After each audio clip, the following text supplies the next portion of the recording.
to manage the suffering in the world? Well, fortunately, it's not actually our job to do that. Which is really important, and I don't say that in a blasé sort of way. I say that in a real way. Until and unless someone has come down and has said to you, okay, you are now in charge, you're not in charge.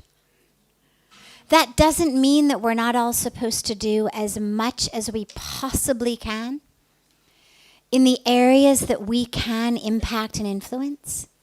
That is our job. As far as my impact, as far as my influence can go, I need to use that. But we're not in charge of the whole world. And it feels like that sometimes. Sometimes you turn on the news, you turn on the internet, you open a paper, and it hits us as though really, I've got to figure out what to do. How can I get up and move through my world when the world is in this situation? But really the truth is that not only can none of us actually manage the whole world, but the sense of overwhelm that comes from trying to take on the whole world renders you much less able to be impactful or effective in the part that you actually do have the ability to impact. We can't manage the whole world. What we have to manage is ourselves. And actually, ironically, if everyone simply managed themselves, the world wouldn't need our managing. It's lack of people taking responsibility for themselves. It's lack of people managing themselves that requires us to manage the whole world. And I don't mean the people who are in trouble. I don't mean the homeless people. I don't mean the poor people. I mean the people who are making decisions, including, amazingly, us, in, sure, somewhat more subtle ways than government officials may be making decisions. But we also make decisions every day. What we eat, what we buy, what we wear, how we live, that have ripple effects on everything on the planet. That have ripple effects on hunger, ripple effects on thirst, ripple effects on the deforestation of the Amazon, ripple effects on global warming. So if everyone actually managed themselves, there wouldn't be anything to manage. But given where we currently are, I think the key is a couple of fold. Number one, recognizing that you cannot possibly fix everything, but not letting that make you feel dejected or depressed. Rather, simply doing as much as you possibly can. There's a beautiful Hindi poem that Pujya Swamiji recites sometimes, the English translation of which basically is, we can't clear the entire garden of thorns, but at least whatever pathway we're walking, as we walk, we're able to clear that pathway. So it's not, well, either it's got to be everything or it's nothing. Either I'm going to have a magic wand to fix the world, or I'm just going to sit here on my couch and get drunk, or, just read novels or watch TV or check out in some way from the world. It's not an either or situation. Because again, remember, there's a ripple effect. Remember, we're all deeply, deeply, deeply connected. What the sages and the saints and the rishis told us thousands of years ago about our interconnection.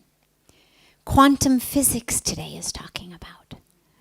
Right? You have to get into a little bit of the esoteric readings, but you start reading about things like string theory. Okay, now this is now hard science. This is not spirituality. This is not New Age. This is not a yoga institute. This is not, I had a meditation and in my meditation it was revealed that. This is hard science. String theory. There are actually energetic strings in the world. Shake a part of it over there, it's going to shake over there. Just as if you and I held on to opposite ends of a string and I shook mine over here, you'd feel it over there. Pull it here, you're going to feel it there. And this is where, for example, as species that may seem sweet and even beautiful, but globally irrelevant, like certain species of bees or certain species of butterflies, you know what I mean? The species of insects, you think, well, all right, that's sad, but really, what does it matter? The truth is, it matters a lot. It matters a lot in ways that we cannot even imagine. Because that species of bee or butterfly is connected to this end of the string, the other end of which is our survival. And I share this with you because you should never think what I'm doing is not enough. Each of us has been given, and we continue to be given as we grow, as we move through the world, as we dedicate ourselves, as we commit, as we learn. Skills and tools and abilities. They're not all the same, either quantitatively or qualitatively, but we each have them. And each of them has a ripple impact on the world. And so rather than holding your head in despair at the unmanageable state of the world, the question is, what strings are connected to me? I may not know what's on the other end of them. I may have no idea where those ripples go. Some of them we do know. One of the things we talk about very frequently in here is vegetarianism, for example. Well, the end of the string of what I eat is world hunger. The end of the string of what I eat is deforestation of the Amazon. The end of the string of what I eat is global warming. But a lot of things are not quite that obvious. And really it doesn't matter. All that matters is I'm doing my part on this end of the string. And the other aspect of it is to stay involved, but to stay involved in a way that is peaceful. Your upset, your aggression, your frustration, your awareness that this is unmanageable doesn't actually help anybody. When you're grounded and you're peaceful, that's when you're able to not only spread peace, which of course is great, but it's actually when you're able to connect with what the universe needs. If anybody's ever tried to think really well when you're stressed out or upset or overwhelmed, this is the time we can't even remember where we put down our keys, let alone figure out what to do about poverty or climate change or women's rights. I mean, I don't know where I left my car in the parking lot. So what kind of an agent of positive change am I possibly going to be able to be in the world when I'm so flustered that I don't even know where I am? And that's the reason that we need to stay grounded and that we need to stay peaceful. Because actually then we can be positive agents. I remember I'd been here, less than a year, and Pujya Swamiji took me to see a group of schools that were in a slum area outside of Delhi. And it was horrendous. I mean, I had seen movies, but it's very different to see something in a movie and to see it in real life. And I've always been deeply committed to children. I was doing pediatric neuropsychology. My goal was to help children who were suffering. And we spent the day visiting 10 different schools that were just the most abysmal of the abysmal. They were shacks. I mean, they weren't even schools. They were schools in that there was a teacher and there were kids. But beyond that, there were, some plywood sheets maybe. Maybe there was some fabric. Maybe there was some tin. Maybe there was, someone's old sari.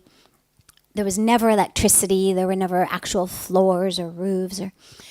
And we had been called there because the people who were running these 10 schools didn't even have the money to keep them going at the standard they were. They didn't even have the money to give the teachers anymore. And so they had come to Puja Swamiji to see whether he'd be prepared to adopt these schools and maybe even, by his grace, better them. So he took me and we went to see them. And in the evening, and I held it together all day, just literally sort of digging my fingernails into my hand and biting my tongue and clenching my jaw. And we get back to our Delhi ashram, and it's dinner time. And I'm sobbing. I mean, hysterically, like I can't breathe. I'm sobbing.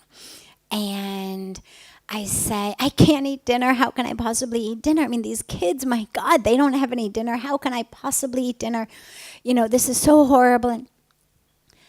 And Puja Swamiji looks at me and he says, are your tears helping them? And you have to know him to understand that this is not sarcasm. This is not rudeness. This is just truth. Here it is. Let's call it what it is. Let's look at what it is. Here it is. Are your tears helping them? And I said, no, but oh my God, the kids.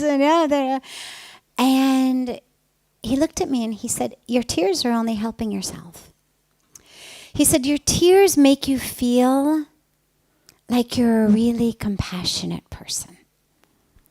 Your tears are, make you feel like, here you are crying for these kids and you're so connected to these kids and aren't you so sensitive and, all of these things. He said, but your tears aren't actually helping them. He said, if you really want to help them, eat your dinner, go to sleep, and get up tomorrow morning at 5 o'clock in the morning and start figuring out how you're going to raise enough money to adopt all 10 of these schools. And I love that story because it's just such a clear teaching on where my emotional reaction to the unmanageableness ends, and my stepping into being an agent in whatever way it may be of change begins. And for a lot of us, that which is going on feels so big and so overwhelming and so unmanageable, which is really why, if you need to start taking news in doses, small doses, do it. That's not cutting yourself off from the world. It's literally taking in as much as you can digest. There's lots of things that are good for us, lots of things that are important for us, but you take in too many and you end up with a stomach ache. Literally. Take it in doses. And particularly take in that which maybe in some way you can impact. Maybe in some way your string is connected to it.